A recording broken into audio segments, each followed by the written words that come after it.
Welcome to today's Explainer. I'm absolutely thrilled you're here because we're gonna look under the hood and demystify exactly how artificial intelligence models actually learn and grow. You know, when we talk about AI, we always hear about the magic of the algorithms, but we rarely talk about the underlying physics of it all. So today, we're looking strictly at the data, the research, and the real science that dictates how large language models are built. Now, you might be wondering, is bigger always better when it comes to AI? If you read tech headlines, you've probably assumed that slapping more parameters onto a model automatically makes it smarter. I mean, it seems logical, right? A bigger brain equals a smarter AI. But we're going to challenge that mainstream narrative today because the actual science behind model growth might completely surprise you. Okay, let's dive into this. Today, we're looking at the myth of bigger models, understanding scaling laws, finding the compute optimal balance, DeepMind's chinchilla insight, the Llama 3 approach, and finally, the challenges of scaling up. We're going straight from the core theory all the way to how the biggest tech giants apply it today. Let's start with Section 1, the myth of bigger models. For a long time, the whole industry basically assumed that to make a smarter AI, you just had to make it bigger.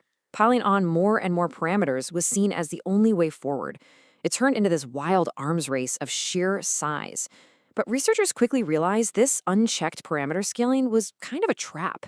It led to these massive, super inefficient, power-hungry models. Growing without a solid mathematical plan just wasn't sustainable. Which brings us to Section 2, understanding scaling laws. So what exactly is a scaling law? Well, strictly speaking, it's a rule describing how system performance predictably improves or changes as key resources increase, often following a power law relationship. What does that actually mean for us? It means there's a predictable mathematical limit to how far we can push things before we hit a wall of diminishing returns. Performance improves with larger inputs, but only up to a certain point. And this brilliantly illustrates the concept by looking at classic computing history. You know Moore's law, right? Processing speed scales predictably with transistor count. For decades, we've banked on the fact that transistor counts roughly double every 2 years, giving us a reliable power law relationship to predict processing power. Well, AI scaling relies on those exact same kinds of predictive mathematical principles. But hey, scaling laws aren't just a tech thing. It's kind of like a universal physics rule. Think about biology. The metabolic rate of an animal predictably scales with its body mass. Whether you're looking at a tiny little mouse or a huge elephant, there's a built-in math to how efficiently things grow and use energy in the natural world. All right, Section 3, the compute optimal balance. Let's look at how we apply this. When building large language models, researchers discovered you can't just scale up one single piece of the puzzle. You have to balance the 3 pillars of LLM scaling: model size, meaning the parameters, data size, which is the training data, and the compute budget, or the actual hardware power. It's a really delicate triad. Make the model huge, but skimp on data, it struggles to learn and you waste computing power. Have a huge data set but a tiny model, it literally doesn't have the brain capacity to absorb the info. You've got to keep it balanced. Now, what's really interesting about this slide is how we can visually chart that balance. Look at the power law region right there in the middle. See how the training loss, which is basically just a fancy term for how many mistakes the model makes, decreases smoothly when you add more compute? But you have to avoid that small data region on the left, where you're wasting hardware or pushing too far to the right into bloated models that just memorize data instead of actually learning anything new. That sets the stage perfectly for Section 4, DeepMind's chinchilla insight. Let's compare the old mindset with the current reality. In the past, everybody was obsessed with purely scaling the model size. Just make the brain bigger. But researchers figured out that if you blow up the model without equally pumping up the training data, the model effectively starves. It just doesn't have enough raw information to form meaningful patterns. Data efficiency, as it turns out, is absolutely critical. And this was the real game changer. DeepMind released a study on their chinchilla model that completely flipped conventional wisdom upside down.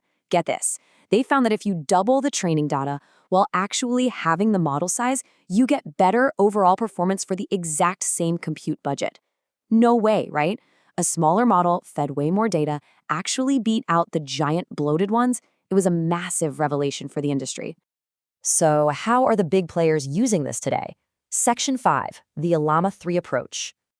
To really grasp the stakes here, check out this timeline of training cycles across the different GPT eras. Training an AI isn't some continuous casual process.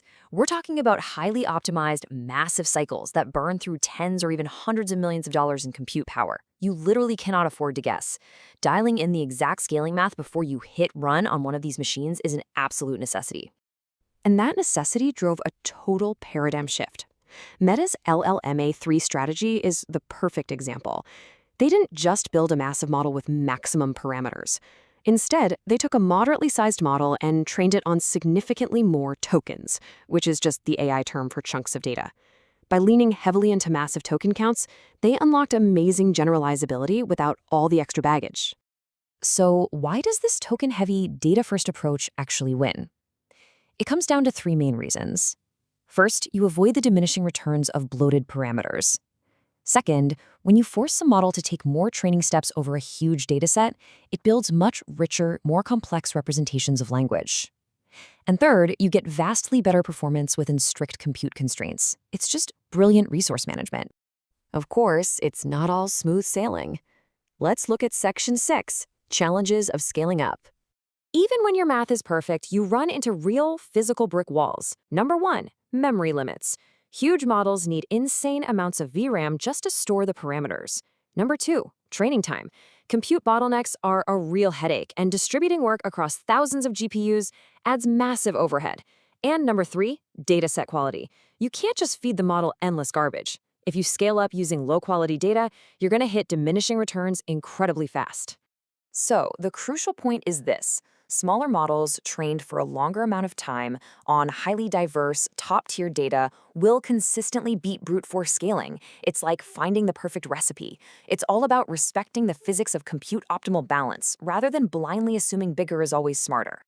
Which leaves us with a pretty wild question to think about. As we slowly start running out of high-quality training data on the internet, and as we push hardware to its absolute physical limits, where will the next great leap in AI actually come from? Are we going to discover a new scaling law, or do we need a completely new architecture from scratch? I really want to thank you for joining me for this explainer. Keep questioning those tech narratives, keep looking closely at the data, and I'll catch you next time.